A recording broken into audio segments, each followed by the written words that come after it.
The last two projects we're going to hear about this afternoon, the first is Husk Power Systems, India. Another impressive use of crop waste, this time rice husk, to power homes in Bihar.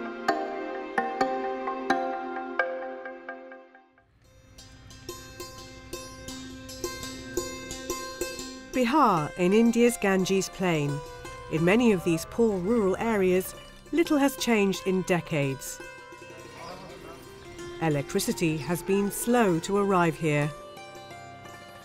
Candles and kerosene lamps are the only source of light, but in these straw homes, that means there's a constant threat of fire. But change is coming. Local power generating plants and distribution systems, each supplying about 500 households, are opening up at a rapid rate.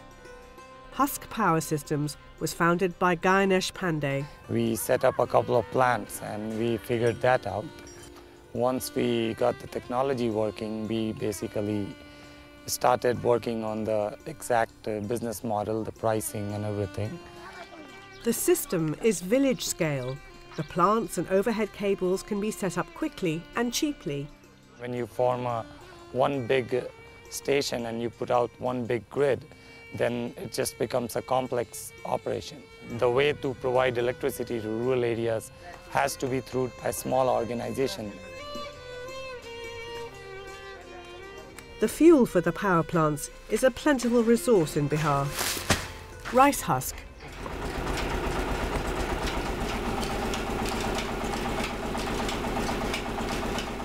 The farmers bring their rice to the millers, where the grain and the husk are separated. The farmers take away the grain. The husk is now collected and sold to Husk Power Systems. It's a handy boost to the millers' incomes. The electricity produced is almost zero carbon, because otherwise the rice husk would simply have rotted, producing CO2. This is where we put the husk into the gasifier. The gas from the burning process feeds through these pipes and is cleaned by the filters. It eventually reaches the engine, where the gas is used to generate electricity.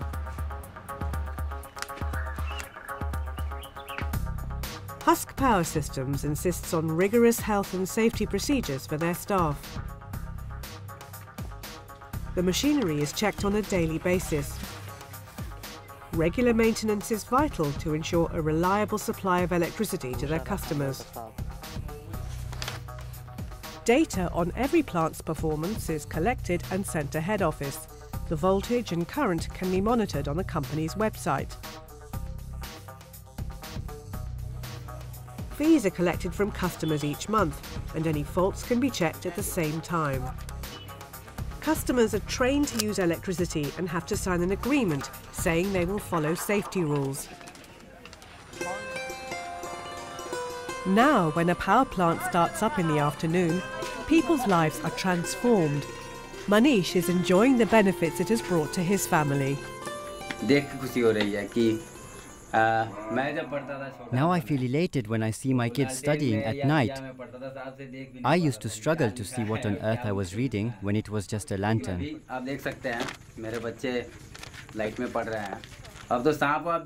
Another good thing is that snakes are frightened away by the light, so bites are much rarer. Before electricity, we used to go 20 kilometers just to recharge our mobiles, and it cost 15 to 20 rupees. Where power plants have started up, new shops and businesses have quickly followed. Power after dark means they can trade into the evening. People gather to talk, eat and buy goods. And the cost of a power connection is reasonable, starting from about $2 a month. Husk Power Systems also helps local people get the skills they need to run the power plants and earn higher incomes. We have a very extensive training program which basically takes people from these rural areas, unskilled people, sometimes with very marginal or even no education at all, and converts them into skilled or semi-skilled workers. And there are other benefits. The waste from the gasifier is a black ash, which these women use to make incense sticks. Before the plant, my husband was the breadwinner. Now I contribute to the household, and that makes me happy. My husband used to buy my clothes, but now I buy my own. Our future plans are to take our approach worldwide, and by 2014 we plan to have 2014 decentralized generation and distribution systems worldwide. Before electricity, we didn't know which century we were living in, but now we feel part of the modern era.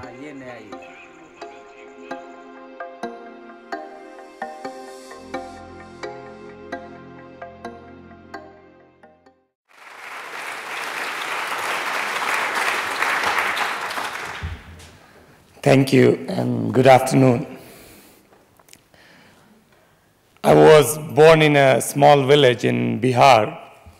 The footage showed you some of Bihar. But I was sent to a boarding school rather early. I got to experience the difference between rural and urban India, and it just didn't seem right. At a rather early age, I knew that I was going to do something about it. After studying engineering in India and the USA, I teamed up with my childhood best friend to focus on decentralized and renewable rural electrification. It took my friend Ratnesh and myself more than 5 years, literally, dabbling around with all sorts of different renewable technologies before we ran into biomass gasification and adapted a dual fuel engine to run on just the gasified biomass. We got the first system working in 2007 on the 60th anniversary of India's independence in a village called Tamkua, which literally means fog of darkness. We used the first system to consolidate the business model. We set up the second in March 2008. Thereafter, we passed our model to my college friend Manoj, who was at the time studying in business in the University of Virginia. He teamed up with a friend, Charles, there, and they developed a business plan and presented it to various business plan competitions. With the success in the competitions came money, a good deal of media coverage, and a slew of investors, and the growth is there in front of you to see. HPS has to date installed, by March of this year, 65 plants, which means over 2 megawatt of generation capacity. We are serving more than 300 villages and hamlets. Our electricity saves more than 2.7 million liters of kerosene every year, and about more than 8,000 tons of carbon dioxide per year.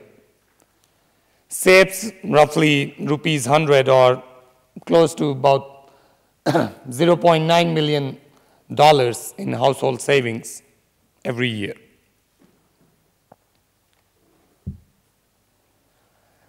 Talking of the ingredients to our success, the very first one I would say is perseverance. We really struggled for 5 years before we tasted any bit of success. Once we got the technology working, we were out of money after 2 plants. There was no way we could raise money in Bihar. So in retrospect, partnering with Manoj and Chip was probably the wisest step we took. We really strive to keep our solution simple. There's no point in complaining about lack of mechanical or managerial talent in the villages. That's a reality that has to be accepted. A complicated solution would just not work. Our work involves a lot of R&D, continuous R&D and huge overheads. Attracting grant funding from Shell Foundation allowed us to make that happen. But then, grants wouldn't, we couldn't have thought of scaling on grants. That wouldn't have been possible. So it was very important for us to be able to raise some good equity investment as well, which we did. Then favorable government policy is very key, especially in electrification-related projects. In the 2003 Electricity Act in India makes generation and distribution of electricity in rural areas license-free, which was a great enabler of our project. And the government also subsidizes our project cost. Talking of the barriers to scaling up, lack of trained manpower in the rural areas is definitely one of the biggest problems. We are overcoming that by setting up a very extensive training program and keeping our machines and processes rather simple. Managing plants spread out over large distances is a serious challenge. If you don't have good infrastructure. We are tackling this challenge by creating local operating partners who have a monetary stake in the plant, which significantly reduces the management burden on the company. We are also creating wireless networks for groups of our plants that basically enable MIS and other applications. As other finalists have talked about, lack of capital access for our partners is a problem. Next. As far as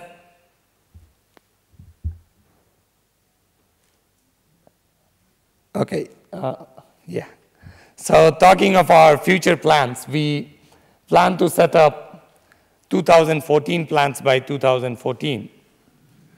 Well, let's just say more than 2,000 plants by 2014. 150 new plants in the financial year 2011-12, 300 new plants in financial year 2012-13. We want to expand through partnership. We have developed an ecosystem of products and processes that lead to cost-effective and decentralized power to rural communities. We are looking to partner with government agencies, foundations, social enterprises, even commercial entities. We require to be able to set up 2,000 plus plants by 2014. We need to train more than 5,000 people. For that purpose, as I said earlier, we have a very extensive training program that we call Husk Power University. And that is going to make it happen for us. That's about us. Thank you.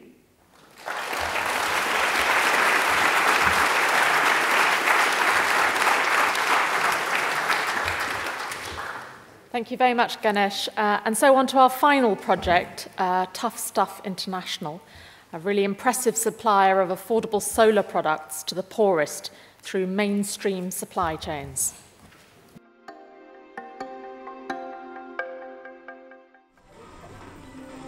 In Africa's big cities, there's often plenty of light and power. But when the sun goes down here in rural Kenya, it's a very different story. Even when power cables are close by, connecting to grid electricity can be just too expensive. So most people rely on kerosene lamps or candles for light, if they can afford them. And with the added risk of fire, people often ration their use. But at John Mawira's shop, business is thriving. He's bought a cheap solar-powered lamp from Tough Stuff International. Now he can work later into the evening at no extra cost to his business. Ni mzuri Tough Stuff Light is good because all it needs is the sun. Using an old lamp meant having to go out and buy kerosene, which is very expensive. The cost keeps increasing. At only $9, Tough Stuff solar panel is one of the cheapest on the market. And because of the way Tough Stuff designs and markets its products, customers only have to buy what they need when they can afford it. Our products are highly modular. If a customer does have enough money, they could buy the complete kit at one go. But what we've found is that a customer would buy what they require most immediately. So anybody whose immediate need is to charge a mobile phone or lighting will probably buy the panel and the lamp or the panel and the phone connector, and then they add the other accessories as time goes on. To get all these products out to the people who really need them, Tough Stuff work with a wide range of distribution partners, from East Africa's largest supermarket to small rural shops. But to get to customers in the most remote areas, Tough Stuff had to come up with an innovative solution, which it calls Business in a Box. In partnership with local NGOs and Christian Aid, they help entrepreneurs start up their own businesses, selling Tough Stuff products to their community members at a profit. Tough Stuff provides training and marketing support. The NGOs provide working capital. Ambrose Mutiani works for a local NGO. Today, he's hoping to inspire some of these people to become solar entrepreneurs in the future. His favourite technique is to demonstrate the product's remarkable durability.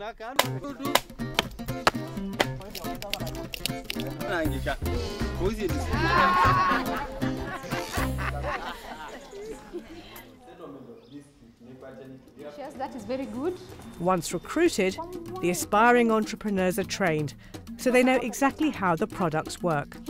Currently, we have 50 entrepreneurs on the ground who have been conducting this business, and they have provided the solar systems to the community. We took it as an economic empowerment project for the solar entrepreneurs to get income for their daily living. Once they've collected their initial stock, the entrepreneurs are ready to start business. The extra income they'll be earning could greatly improve their lives and their families. I'll educate my children. I'll also buy food for them, clothing, and improve the shelter. I'll make money from these products. My life will change. I'm very much happy. Most of the solar entrepreneurs, they are very eager to enter the business because it's a very great business which is going to address even a lot of social problems in their community. We give people an opportunity to become entrepreneurs through either selling our products in partnership with Tough Stuff or through using our products to generate income. Yankasula Gonyo was so impressed by Tough Stuff's products, he decided to take out a loan to start his own mobile phone charging business. I'm very happy with these products. Before I had to pay my first loan installment, I found that I already had earned more than I needed to pay, and I liked that. And he's not just helping people to keep in touch. The mobile phone today in Africa has gone beyond just a tool of communication. It could be the bank that many families use either to store money or to transfer money to people who need it, or even to receive any payments. Having a charging station close at hand saves people a lot of time. People used to have to walk 10 kilometers to charge their phones. Now, people only have to walk a short distance to charge them. Tough Stuff also sell their products to disaster relief organisations. They've been widely used in recent operations in Haiti and Pakistan. The future for Tough Stuff is to continue expanding across sub-Saharan Africa and across other markets where we have large populations that are off-grid. Tough Stuff's products are affordable, durable and environmentally sound. And they even sell a radio connector, so their customers no longer need to buy batteries. A perfect way to relax at the end of another sunny day.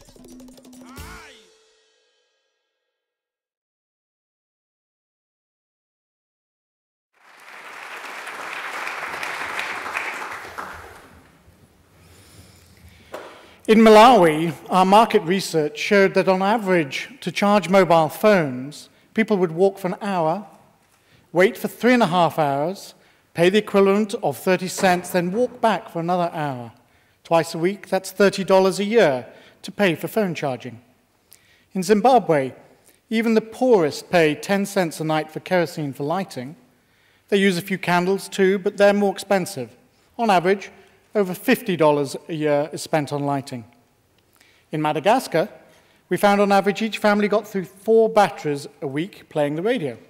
Though cheap at 25 cents a pair, this still amounts to $26 per year and 200 batteries discarded just to pollute the soil and water table.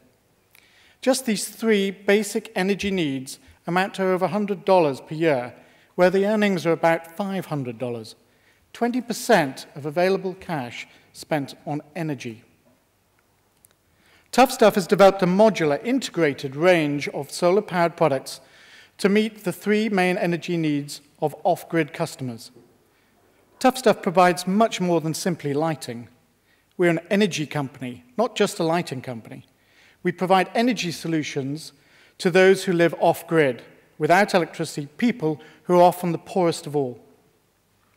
Tough Stuff was established in 2008 and began sales in Madagascar in 2009. In 2010, we started sales in Kenya, and over the last few months have expanded into West and Southern Africa, as well as responding to humanitarian crises, in particular the earthquake in Haiti and the floods in Pakistan. In the short time that Tough Stuff has been operating, it has already made a massive impact on the lives of over 740,000 people. In less than 2 years, we've sold over 140,000 panels alongside the lamps, phone chargers, and battery replacement cells. As a triple bottom line business, we focus on environmental, social, and financial returns. Already, we're saving nearly 9,000 tons of CO2 emissions each year. Savings for consumers have been over $2 million to date, allowing them to purchase food, education, and medicines. We are also enabling hundreds of entrepreneurial micro-businesses to be set up. For many of our customers, buying a Tough Stuff product is a significant investment. They need to be sure that their purchase will endure and that their investment will pay off. Tough Stuff products are built to last, and as you've seen, they're virtually unbreakable and can withstand even the harshest conditions. We've even tried running them over with a car and dropping them out of 6-story buildings, and they still work. When it comes down to it, though, distribution is critical. You can have the best products in the world at the cheapest price, but this is immaterial if people don't know what it does or where to get them. We use existing commercial distribution networks, as well as partnering with those who have their own, such as NGOs. Alongside this, we build our own networks, for example, our Business in a Box Solar Village Entrepreneur Program. Key to success is our focus on scale. From the outset, Tough Stuff has had a passion to deliver large-scale impact. I'm convinced we simply would not have raised the financing or recruited our outstanding team of top-caliber professionals without having a perspective that each one of us is working to transform the lives of millions and millions of people, and we need to do this in a matter of years, not decades. Tough Stuff's main challenge is the sheer scale of the problem. Over 1.4 billion people lack access to electricity, and within this huge market, we must not overlook the very poorest of people. We're making our products sufficiently affordable to low-income households. We're developing innovative programs, payment programs, to spread the cost of payments, lowering the entry point to purchase. For example, layaway and rent-to-buy models are being rolled out across Kenya now. Capacity is the other issue. We're heavily recruiting, as we need to expand our team as we extend the business. Tough Stuff has ambitious targets for scaling up our sales and impact over the next 5 years. By 2015, we aim to have brought clean, sustainable energy to 33 million people, putting 2.2 billion back into their pockets and saving over 1.7 million tonnes of CO2 emissions and over 290 million batteries. We're looking to build on our existing partnerships and enhance our collaboration with commercial organisations and NGOs. The scale of the challenge is so huge we cannot just tackle it on our own. Our products are fabulous as they are, but we have even better and even more affordable products in the pipeline. We've already sold 500,000 emergency kits to NGO partners working in disaster emergency relief, and we want to continue to increase our response here. Increasingly, NGOs are recognizing the importance and relevance of energy solutions too. So now the only question remaining is, how can we work with you? How can you work with us? Thank you.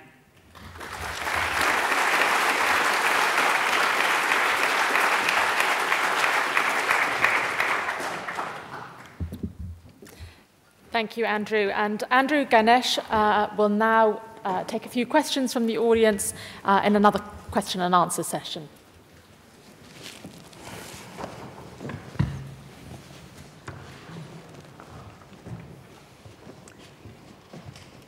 Are there any questions? Well, perhaps while you ponder some questions, I just wondered, the first session of question and answers was in a way dominated by the financial issue, the access to start-up funding. And perhaps both of you could just talk a little bit about that and how you found that. Do you want to start, Andrew? Yes, certainly. I think that one of the reasons that we actually have been successful is that right from the outset we had a really good investor who saw the potential. So we actually had quite a long runway before we needed to raise new capital. And I think that enabled us to plan for growth right from the very beginning.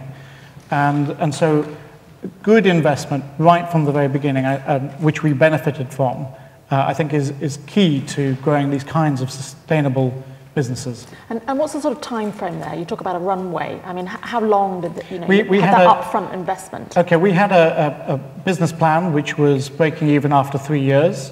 We actually were about a year ahead of our milestones on that business plan.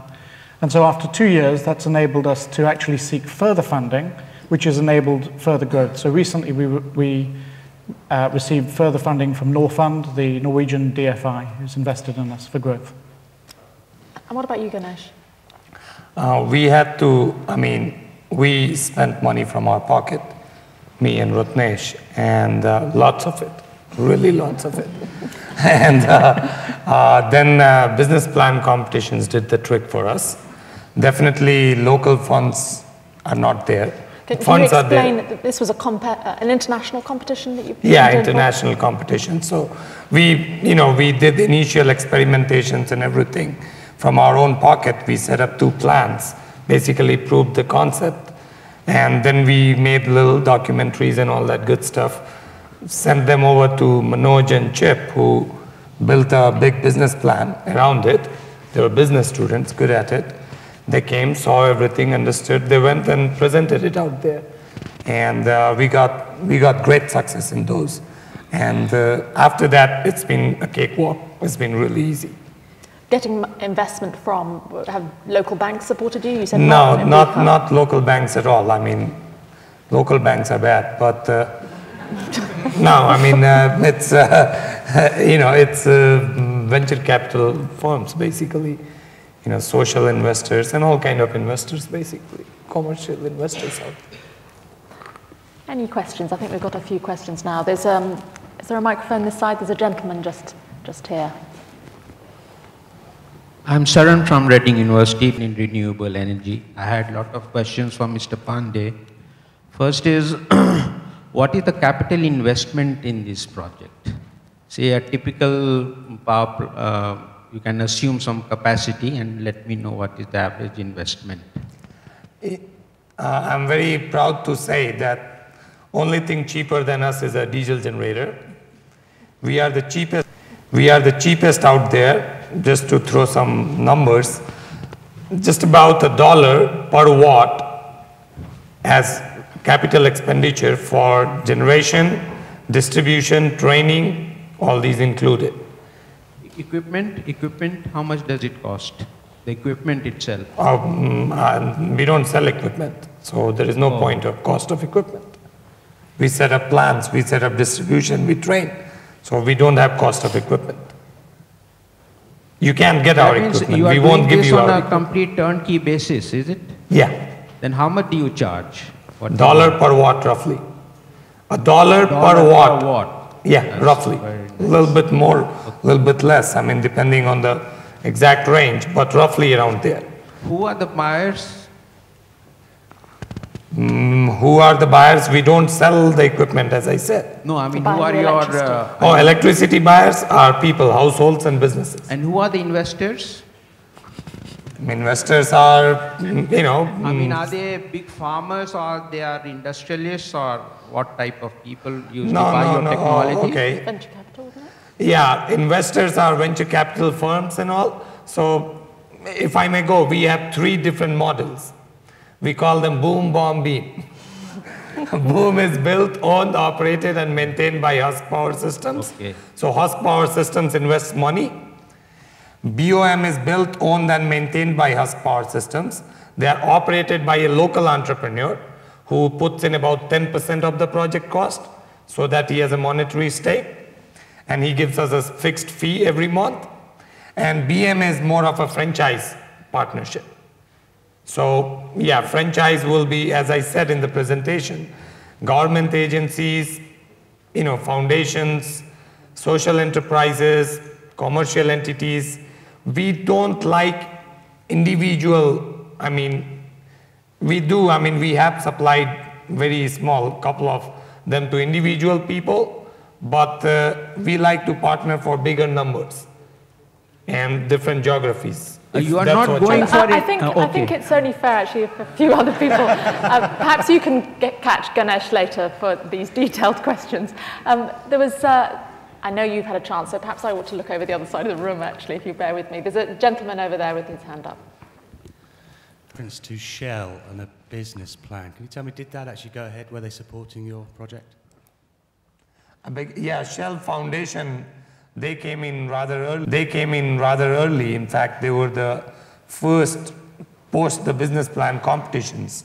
They came and they have supported a great deal of our R&D, some management overheads. Because my query is really in this fair city and emit, I think, from their operations in Africa, CO2 equivalent to the entire transport CO2 outputs of the UK.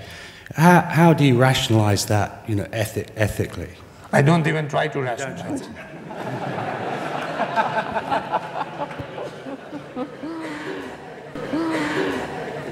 I think I saw some more arms waving around. Yes, there's a gentleman towards the back there. Hi.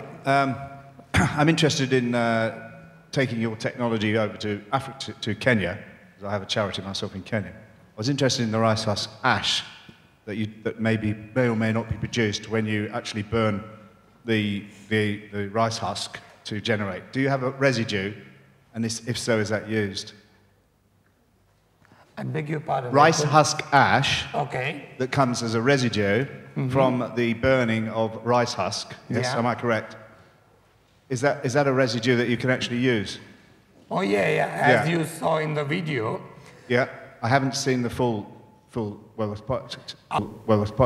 Out of the process, we get rice husk char. Yeah, we extract it at the char level. However, if you want to extract it at the ash level, that is, burn it more completely, you can do that as well. And definitely you could do, and you could definitely take us to Kenya. Could you take that technology? Could that technology be transferred from yourselves to Kenya?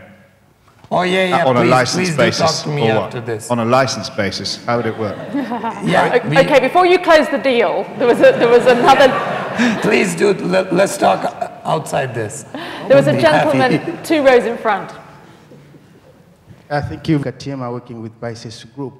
I'm posing the question to Andrew. In your presentation, you didn't mention where this tough stuff is made.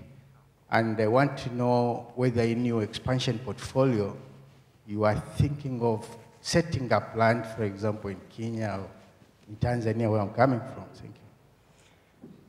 Thank you. Thank you. In some ways, I would love to, but unfortunately, as yet, we've not been able to find suppliers who would be able to deliver all of the components, the materials that we currently have manufactured in China at both the levels of quality and economy that we would seek. We have sought that. There's issues of being able to get the components into the country at affordable prices without excessive duties being paid on them. There's issues around the manufacturing capabilities in those countries. And we have found very positively that the quality that's come out of the manufacturing plants in China has been exceptionally high. The reliability is there. We have good supply chain mechanisms and quality assurance mechanisms. So there's a reliability that we have in our supply chain that we would also need to have if we were to build in any other territory. Right. Many thanks. I'm very, very sorry, but we're not going to be able to take any more questions. Thank you very much to Andrew and Ganesh for your contributions, and indeed from the other finalists for their fascinating presentations and contributions. Many thanks indeed. Thank you.